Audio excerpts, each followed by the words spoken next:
বলছো, ঠিক আছে তুমি আছো তো ওখানে, তুমি বলে দাও তোমার দেবো না, ওটা এরকম দাম নয়, এটা কথা বলার কিছু নেই, হয়তো আমি জানি না।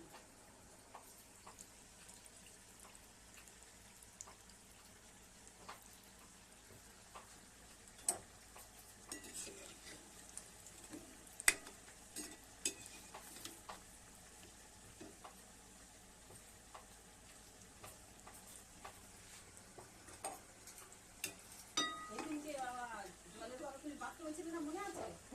কিন্তু জলের কথা আমি মানে যেহেতু পায়খানাটা পরিষ্কার করেছিল না, আমি জলে হাত দিচ্ছি না, ঠিক আছে? না তো আমি গ্যাসের রান্নাতে হাত দেবো আবার